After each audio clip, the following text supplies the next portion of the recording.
दोस्तों स्वागत है आपको आपके अपने YouTube channel D for you study में। तो प्यारे साथियों, आज के इस वीडियो में हम लोग कंप्लीट करने वाले हैं क्लास 10th के नन हिंदी के चैप्टर जिसका नाम है अशोक का शस्त्र त्याग। इस पूरे पाठ को हम लोग पूरी तरह से पढ़ करके कंप्लीटली इसके प्रश्न जो बनते हैं उन सभी के बारे में डिटेल में समझने का प्रयास करेंगे। तो आप लोग वीडियो में एंड तक जरूर बने रहिएगा। तो चलिए हम बढ़ते हैं पाठ में आगे। प्रत्येक स्टेप बाय स्टेप आपको हम समझाते चलेंगे कि कहाँ से कौन से प्रश्न बनते हैं। वीडियो थोड़ा सा लंबा होगा तो वीडियो में आपको एंड तक बने रहना है, तभी आप पूरे प्रश्न को कंप्लीट कर पाएंगे। क्योंकि आपको पता है कि किसी भी प्रकार से अगर टॉप करते हैं या फिर रैंकिंग अच्छे लाते हैं तो उसमें सहयोग जो करते हैं वो हिंदी करते हैं, संस्कृत या मैथिली करते हैं या फिर मैथ करते हैं। तो आप लोग को पता है कि आपका जो D for you study channel है उस पर मैथिली का बेहतरीन से बेहतरीन वीडियोस अपलोड किए जाते हैं। तो अगर आप मैथिली के स्टूडेंट हैं तो आप लोग D for you study channel से पूरी तरह से जुड़े रहे। तो चलिए हम लोग बढ़ते हैं आगे की ओर। यहाँ पे कह रहा है कि बंशीधर श्रीवास्तव द्वारा रचित एकांकी अशोक का शस्त्र त्याग अहिंसा के पक्ष में अपने कथा का मार्मिक विकास करती है, शांति के पक्ष में सक्रिय होने की शिक्षा देती है और इस लिहाज से पाठ की उपयोगिता उल्लेखनीय है। उभनीय नाटकीय दृश्यों का संयोजन प्रभावता की दृष्टि से पाठ विशिष्ट है। उसके बाद हम बात करें तो यहाँ पे स्पष्ट रूप से यहाँ पे पहला दृश्य जो दिया गया है, पहला दृश्य से हम लोग कंप्लीट करेंगे। पहला दृश्य में कह रहा है कि एक मैदान में मगध के सैनिक के शिविर लगे हुए हैं, बीच में मगध की पताका फहरा रही है और पताका के पास ही सम्राट अशोक का शिविर है। संध्या बीत चुकी है और आकाश में तारे चमकने लगे हैं, शिविरों में दीपक जल गए हैं। अपने शिविर में अशोक अकेले टहल रहे हैं और उनके मुख पर चिंता की छाया है। वे कुछ सोचते हुए आसन पर बैठ जाते हैं। यानी कि एक मैदान में सैनिकों का शिविर लगा हुआ है, सैनिकों की कतार लगी हुई है, लाइनें लगी हुई है और बीच में सम्राट अशोक का जो है वो उसका स्थान ग्रहण करने का जगह बना हुआ है। वहां पे वो टहल रहे हैं और वो चिंता में है। चिंता इस बात की है उसे कि आज जो है 4 वर्षों से कलिंग का युद्ध चल रहा है पर उस पे आज तक इसका जो है जय हासिल नहीं हुआ है। उसके बाद अब यहाँ पे प्रथम स्टेप की बात करें, ये एक वार्तालाप पाठ है, समझिए ये वार्तालाप है, इसमें सिर्फ वार्तालाप हो रही है दोनों के बीच। तो कह रहे अशोक स्वतः आज 4 साल से यह युद्ध हो रहा है और कलिंग आज भी जीता नहीं जा सका। दोनों ओर से लाखों आदमी मारे गए हैं, लाखों घायल हुए हैं, पर हम आज भी असफल हैं। क्या होगा इसका परिणाम? अर्थात आपके बीच एक प्रश्न यहाँ पर बनता है कि कलिंग का युद्ध कितने सालों से चल रहा है या कितने वर्षों से चल रहा है। तो कितने वर्ष से चल रहा है? 4 वर्ष से चल रहा है। फिर एक द्वारपाल आते हैं और कहते हैं सिर झुका करके राजन संवाददाता आना चाहता है।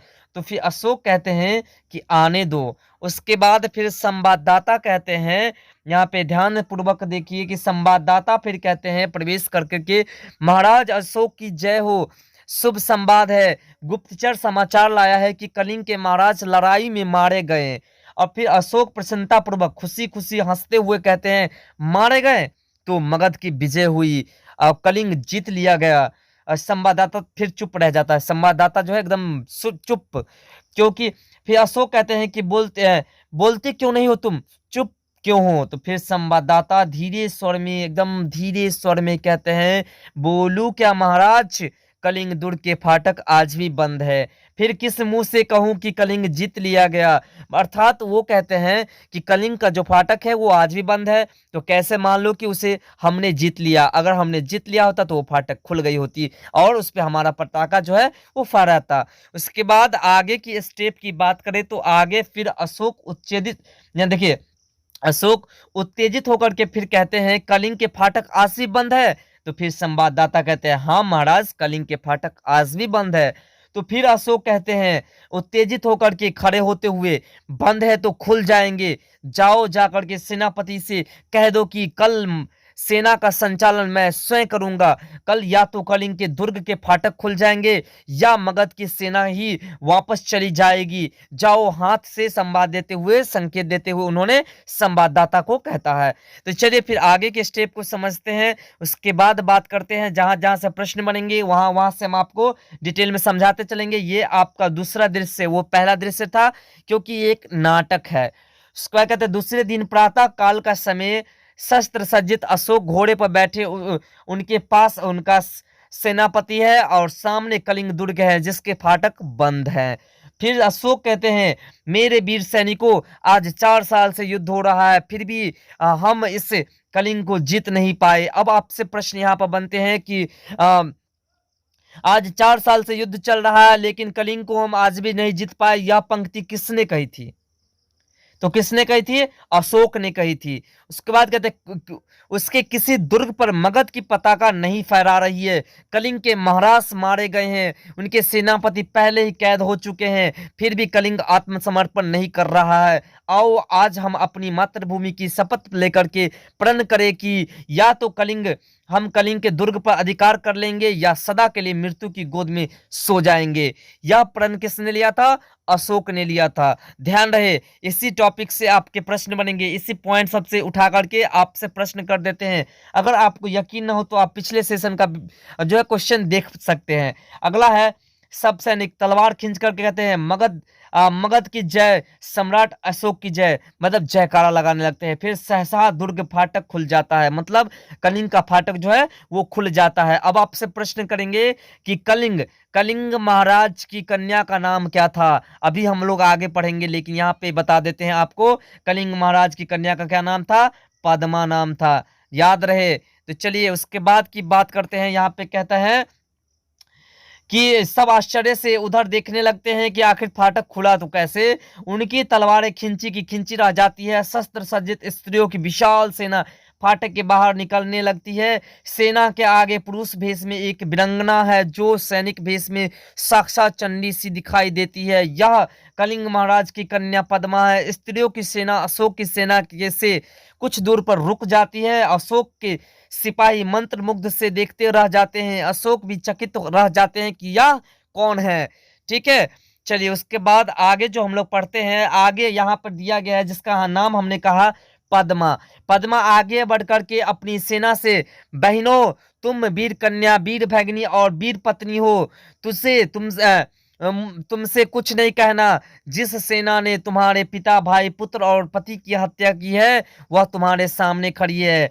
आज उसी से तुम्हें लोहा लेना है। लोहा मतलब बदला लेना है। तुम प्रण करो कि जननी जन्मभूमि को पराधीन होते देखने से पहले तुम सदा के लिए अपनी आंखें बंद कर लोगी। अर्थात जब तुम अपनी मातृभूमि को हारते देख लोगे तो उससे पहले तुम अपनी आंखें बंद कर लोगे, यानी कि तुम अपनी मातृभूमि को मिटने से पहले खुद को मिटा लोगी, तभी अपनी मातृभूमि को मिटने दोगे, किसी के अधीन जाने दोगे। जैसे आज यूक्रेन अपनी मातृभूमि के लिए रूस से युद्ध कर रहा है, आपको भी पता होगा। उसके बाद अशोक की बात करते हैं, कहते हैं स्वतः यह कौन है? क्या साक्षात दुर्गा कलिंग की रक्षा करने के लिए युद्ध भूमि में उतर आई है? शेष सैनिक भी सभी स्त्रियां हैं, क्या स्त्रियों से भी युद्ध करना होगा?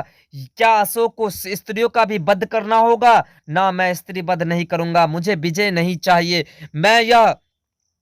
उसके बाद आगे की बात करते हैं। आगे यहाँ पे कह रहे हैं, मैं यह पाप नहीं करूंगा, मैं शस्त्र नहीं चलाऊंगा। सैनिकों, स्त्रियों पर हाथ न उठाना।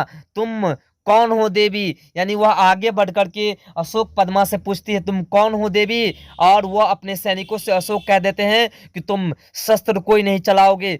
तो वो फिर पद्मा कहती है, मैं कलिंग महाराज की कन्या हूँ। कन्या मतलब यहाँ पे क्या हो रही है? कन्या मतलब बेटी हो रही है। मैं हत्यारे अशोक की सेना से लड़ने आई हूँ। जब तक मैं हूँ, मेरी वीरांगनाएं हैं, कलिंग के भीतर कोई पैर नहीं रख सकता।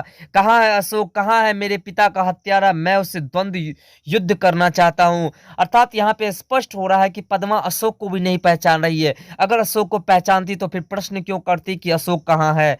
फिर अशोक कहते हैं, अशोक तो मैं ही हूँ राजकुमारी, दोषी मैं ही हूँ, परंतु तुम स्त्री हो, तुम्हारी सेना भी स्त्रियों की है, मैं स्त्री पर शस्त्र नहीं चलाऊंगा। पद्मा, क्यों महाराज?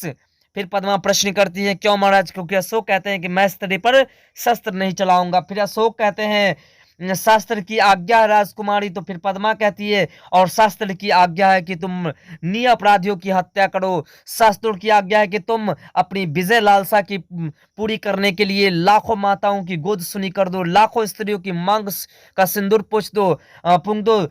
उस शस्त्र को जो तुम्हें सिखाता है। मैं तुमसे शस्त्र सीखने नहीं आई हूँ, शस्त्रों से युद्ध करने आई हूँ। तुम हम हत्यारे हो। मैं अपनी बलि चढ़ा करके तुम्हारे खून की प्यास बुझाने आई हूँ। और अपने सिपाहियों से कहो कि तलवार उठाएं। कलिंग की स्त्रियां तुमसे कुछ नहीं चाहती, केवल युद्ध चाहती है। तो फिर अशोक सर झुका लेते हैं। जैसे ही पद्मा कहती है कि मैं सिर्फ केवल युद्ध करना चाहती हूँ, तो अशोक जो है सर झुका लेते हैं। यहाँ पे स्पष्ट से आप देख पा रहे होंगे, स्पीकर के माध्यम से आपने पढ़ा भी होगा अपने पाठ को। उसके बाद पद्मा कहती है, क्यों झुका लिया महाराज? मैं युद्ध चाहती हूँ, केवल युद्ध। आज आपके भीषण युद्ध की पूर्णाहुति होगी, अर्थात आपका जो युद्ध चल रहा है आज 4 वर्षों से, उसकी आज समाप्ति हो जाएगी। फिर अशोक कहते हैं, बहुत हो चुका राजकुमारी, मैं अब युद्ध नहीं करूंगा, कभी युद्ध नहीं करूंगा। और तलवार नीचे फेंक देते हैं। फिर पद्मा कहती है, क्या महाराज? तो फिर अशोक कहते हैं, अपने सैनिकों से तुम भी अपनी तलवारें नीचे फेंक दो। आज से जो है, उसके बाद आगे, आज से अशोक तुम्हें कभी किसी पर आक्रमण करने की आज्ञा नहीं देगा। फेंक दो अपनी तलवारें। सभी सैनिक अपनी तलवारें नीचे फेंक देते हैं। फिर पद्मा कहती है आगे बढ़कर के, मैं भुलावे में नहीं आ सकती महाराज, मैं तुमसे युद्ध करूंगी, मुझे अपनी पिता का बदला लेना है। तो फिर अशोक कहता है सिर झुका करके, तो लीजिए बदला राजकुमारी, मैं अपराधी हूं। जिस अशोक ने लाखों का सिर काटा है और जिस अशोक का सिर आज तक किसी के आगे नहीं झुका, वह आपके सामने नत है, यानी झुका हुआ। काट लीजिए इस सिर को, मैं हथियार नहीं उठाऊंगा, मेरी प्रतिज्ञा अटल है। अशोक सिर झुका करके खड़े हो जाते हैं कि मैं प्रतिज्ञा ले चुका हूं कि मैं शस्त्र नहीं उठाऊंगा। फिर पद्मा कहती है, तो जाइए महाराज, स्त्रियां भी निहत्तों पर वार नहीं करेगी, आप अपनी प्रतिज्ञा की रक्षा के लिए जीवित रहिए। पद्मा अपनी स्त्रियों की सेना के साथ दुर्ग में चली जाती है। यहाँ पे आपसे प्रश्न करेंगे कि मैं भी निहत्तों पर वार नहीं करूंगा, यह किसने कहा था? तो पद्मा ने कहा था। और अपने सैनिकों से कहते हैं, यहाँ पे प्रश्न एक और बनता है कि तुम भी अपनी तलवारें नीचे फेंक दो। तो किसने कहा? तो अशोक ने कहा। चलिए उसके बाद आगे का दृश्य हम लोग पढ़ते हैं। आगे के दृश्य जो है जहां पे शपथ ग्रहण होता है, यानी कि तीसरा दृश्य जो है, अशोक और उसके सभी सरदार पीले वस्त्र धारण किए हुए हैं। उनके सामने एक बौद्ध भिक्षु बैठे हुए हैं, जिसे हम लोग पंडित कहते हैं। बौद्ध भिक्षु कहते हैं अशोक से, कहो मैं प्रतिज्ञा करता हूं कि। तो फिर अशोक कहता है कि मैं प्रतिज्ञा करता हूं कि। फिर बौद्ध भिक्षु यानी कि पंडित कहते हैं, जब तक मेरे शरीर में प्राण रहेंगे। तो फिर अशोक कहते हैं, जब तक मेरे शरीर में प्राण रहेंगे। फिर बौद्ध भिक्षु कहते हैं, अहिंसा ही मेरा धर्म होगा। फिर अशोक कहते हैं, अहिंसा ही मेरा धर्म होगा। अर्थात यहाँ पे उसे पाठ का विश्लेषण कराते हुए यहाँ पे उसे कह रहे हैं कि तुम शपथ लो कि तुम्हारा अहिंसा ही मुख्य धर्म होगा। फिर बौद्ध भिक्षु कहते हैं, मैं सबसे प्रेम करूंगा और मेरी करुणा का सदाव्रत आप सबको मिलेगा। तो फिर अशोक कहता है कि मैं सबसे प्रेम करूंगा और मेरी करुणा का सदाव्रत आप सबको मिलेगा। फिर बौद्ध भिक्षु कहते हैं कि प्रतिज्ञा करो कि जब तक जीवित रहूंगा अपनी प्रजा की भलाई करूंगा, सब प्राणियों को सुख और शांति पहुंचाने का प्रयत्न करूंगा, सब धर्मों को समान दृष्टि से देखूंगा। तो यहाँ पे फिर अशोक जी भी कहते हैं, अशोक जी भी यहाँ पे स्पष्ट रूप से कहते हैं कि मैं प्रतिज्ञा करता हूँ कि मैं शक्ति भर आपकी आज्ञा का पालन करूंगा, यानी बौद्ध भिक्षु की आज्ञा का पालन करूंगा। तो फिर बौद्ध भिक्षु कहते हैं, बोलो बुद्ध शरण गच्छमि, धर्म शरण गच्छमि और संघ शरण गच्छमि। तो सभी एक साथ कहते हैं, बुद्ध के चरणों में प्रणाम, क्या कहते, धर्म शरण गच्छमि, धर्मों के चरण में प्रणाम, और संग शरण गच्छमि, सभी के शरणों में प्रणाम, मैं सभी के साथ रहूंगा, अहिंसा ही मेरा धर्म होगा। तो अशोक के शस्त्र पाठ के लेखक कौन है? बंशीधर श्रीवास्तव जी इनके लेखक हैं। और यहाँ पे आपका पाठ समाप्त होता है। इसमें प्रश्न सिर्फ 2 प्रश्न है। पहला प्रश्न है कि पद्मा के ललकारने पर भी अशोक ने युद्ध करना क्यों नहीं स्वीकार किया? तो पद्मा के ललकारने पर भी अशोक ने युद्ध करना इसलिए स्वीकार नहीं किया क्योंकि वह स्त्रियों से युद्ध करना नहीं चाहते थे और वह उन्होंने हथियार को त्याग दिया था। दूसरा प्रश्न है आपका कि पद्मा को अशोक से बदला लेने का अच्छा अवसर था, फिर भी उसने अशोक को जीवित क्यों छोड़ दिया? तो यहाँ पे प्रश्न का आंसर बनता है कि पद्मा को अशोक से बदला लेने का अच्छा अवसर था, फिर भी अशोक को जीवित उसने इसलिए छोड़ दिया क्योंकि अशोक ने तलवार फेंक करके शपथ ले लिया था, प्रण ले लिया था कि मैं अब कभी शस्त्र नहीं उठाऊंगा। और इस बात को ध्यान में रखते हुए पद्मा ने निहत्थों पर वार नहीं करने का भी वचन लिया हुआ था, इसने उसे जीवित छोड़ दिया। तो प्यारे साथियों, आशा करते हैं कि हमारे द्वारा बताई गई जानकारी आपको पसंद आए। अगर पसंद है तो वीडियो को लाइक करें, कमेंट करें और चैनल पर नए हैं तो चैनल को सब्सक्राइब करके ऑल नोटिफिकेशन बेल को ऑन कर ले, जिससे कि आपको नए नए वीडियो का नोटिफिकेशन मिलता रहे और साथ में वीडियो को अपने दोस्तों में शेयर करना ना भूले। तो प्यारे साथियों, फिर मिलते हैं अगले वीडियो में इस तरह के नए टॉपिक के साथ। तब तक के लिए बाय, जय हिंद, जय भारत।